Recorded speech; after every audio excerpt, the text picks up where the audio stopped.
Welcome to Amiens' house and this week's weekly update. I think it's like 3 weeks since I've done a video. I kind of lost track. So I'm out here in the garden and it's early Saturday morning.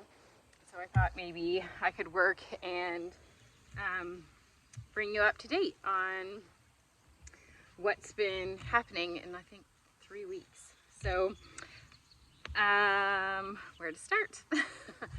Let's see. So out here in the garden, since I'm here, we've covered the gardens with the silage tarp. We got silage tarp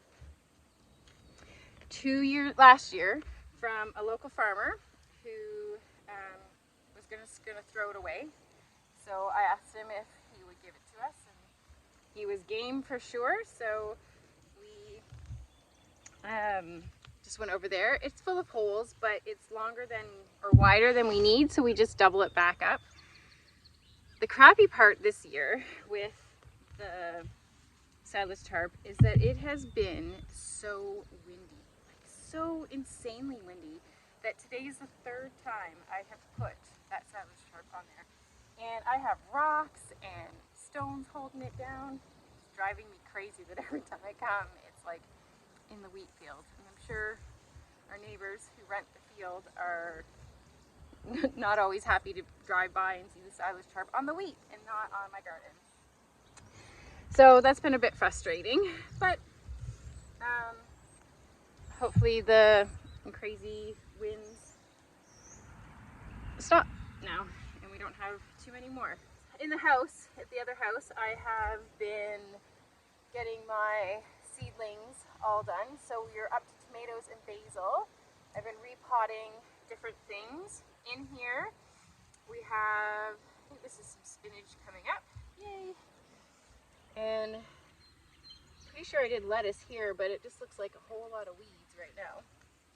So just getting out twitch grass. Oh my goodness, I was over looking at the rhubarb over there, and the twitch grass is, and the asparagus, there's more twitch grass than anything else, and I'm not sure how to get rid of twitch grass when you have such early plants, because the twitch grass I'm killing off with the silage tarp because I don't have anything planted. But how do you kill it off when you have something planted? Gonna have to research that part. So that's the garden. Pretty sure that's a lettuce or weed, not a weed, lettuce or spinach seed. Oh, more twitch grass. So that's the arugula and the lettuce and some onions, and you flip you back. So the cole crops are looking good, and that's it for garden. It's too early. I'm having a really hard time reminding myself that it's only March. I want it to be further along so I can do more. I planted some herbs too that need a cold period, so I planted those out. I haven't checked on them. I'm not really expecting them to be up yet, so that's kind of why I haven't checked on them. The animals, we are expecting babies in a week or two, and the piglets, we are expecting them in a couple weeks. Turn you around, I'm gonna go over here. And so I have some work to do today, this afternoon. That's what I'm gonna work on.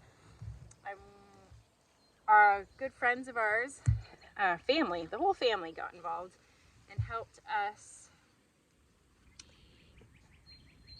make a pig shelter and for Gustav, and they brought it over, and that was fantastic and so kind and lovely. It was a really nice day that they joined us over here and kind of had a little walk around and met the pigs.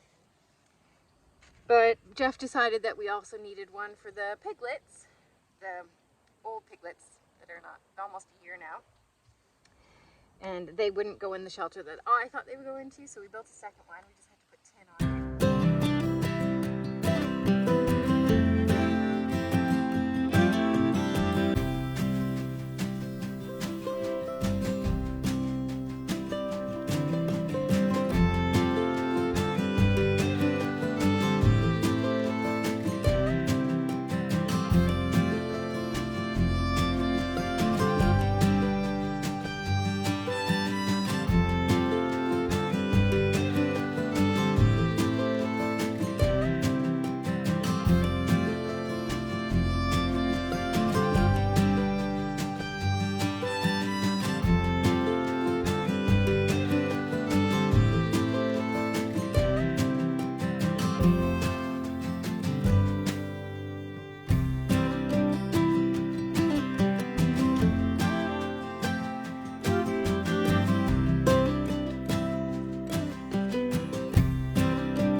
And once we do that, then it's ready to go, and all I have to do then is fencing. So I'm just looking at this. I think this is all lamb's quarters. So we'll just pull it out. I don't think it's seeds. It's hard when everything is still in their first set of leaves. It's hard to know, like, it's not in a row, so I'm assuming is weeds. Tiny little weeds. It smells like lamb's quarters. So we'll go with that. So I have to finish the second pig shelter, put in the fencing, and then move everybody's houses to where they're supposed to be. And we should be ready for piglets. So that's my this afternoon's job. Oh, maple syrup.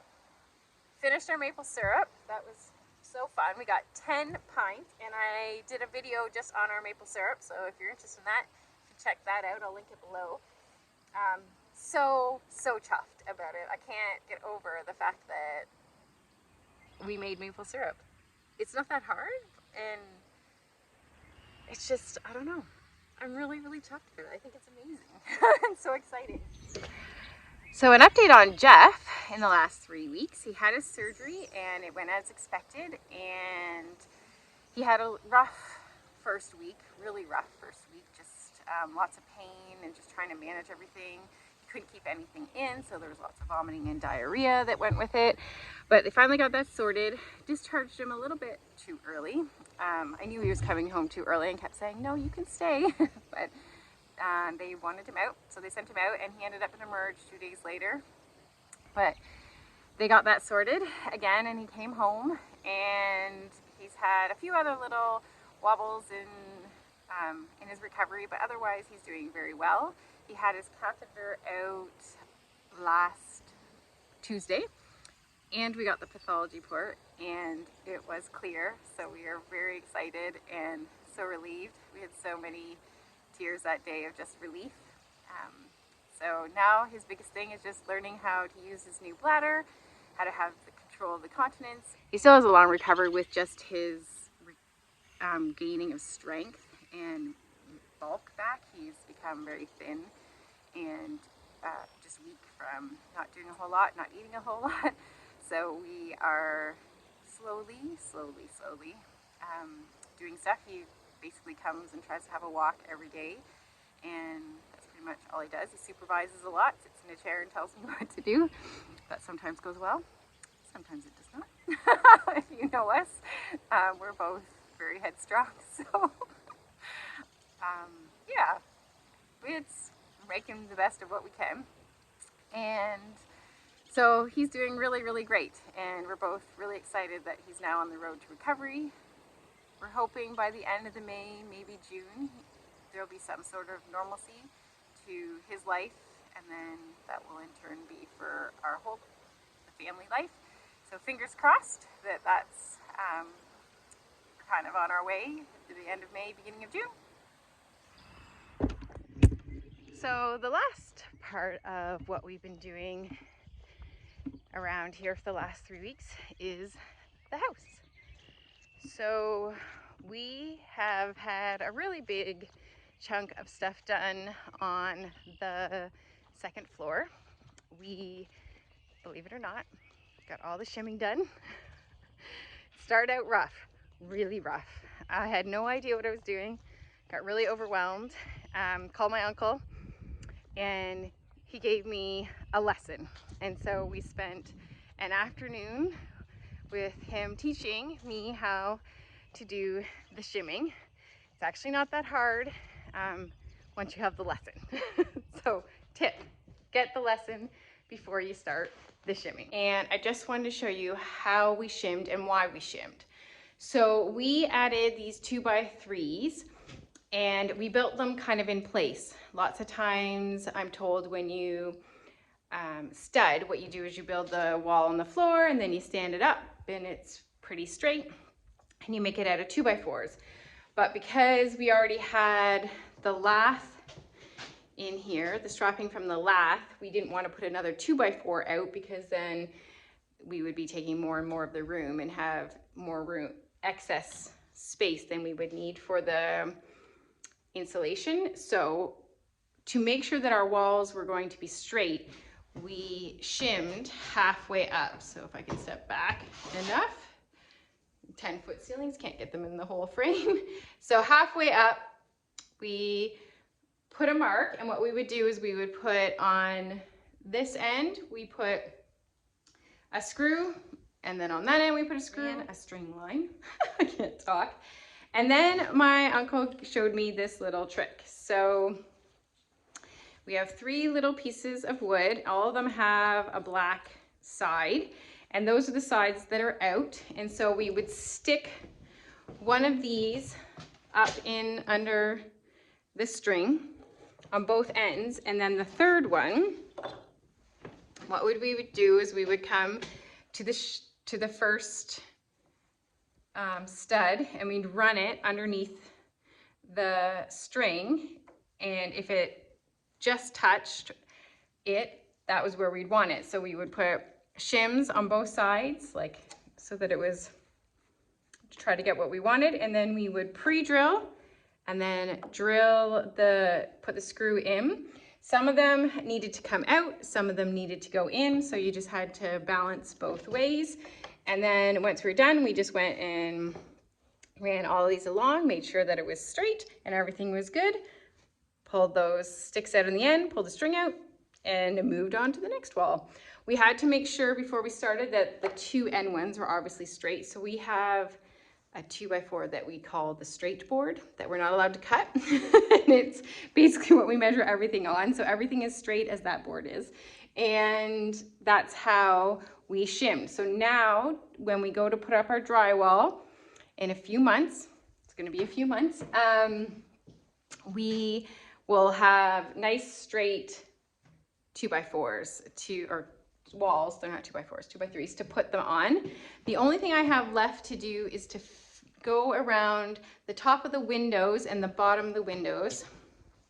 We obviously didn't need to shim those, but I do have to check if they are straight and on the 16, both top and bottom. We kind of just threw them in, and some of them are just slightly off. They're not perfectly straight, and my uncle was saying that when it comes time to drywall, we will appreciate that they're straight and not crooked. So I'm just gonna go even like a little bit crooked. So I'm just have to go. I've done all of these windows. I have 1, 2, 5 windows left to do. So that's all I have left. And tomorrow we are pulling out all this old wire.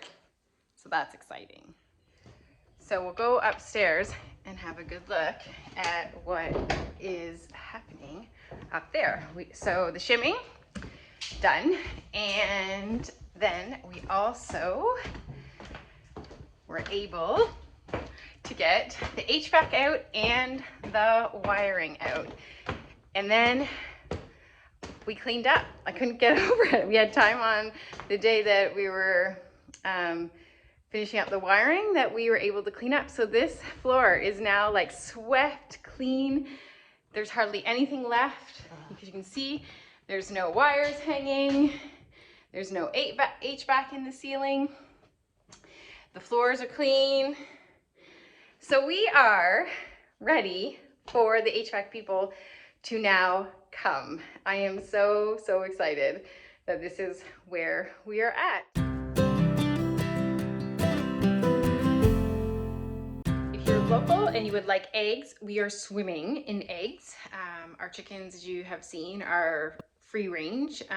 If you would like eggs, contact me and I have eggs for sale.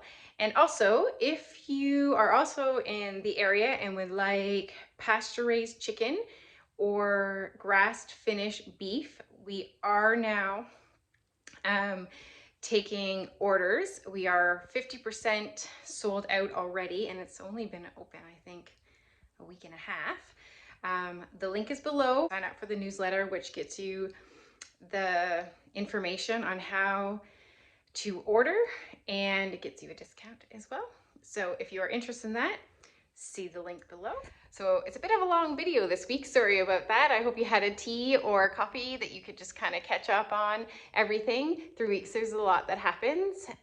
Thank you so much for everyone who has been following us and who is sharing, putting the like comment, and subscribe to our channel. We also thank everyone who helped us with our meal plan and for the GoFundMe. We thank the family that dropped off the pig shelter, for all the families who dropped off lovely things for the kids to do while we were so busy. The jokes, the comments, the emails, the words of encouragement. Thank you from the bottom of our hearts. We really, really appreciate the community that we have across the world. We thank you so very much. So we hope you've had a great 3 weeks, and we'll see you on the next one.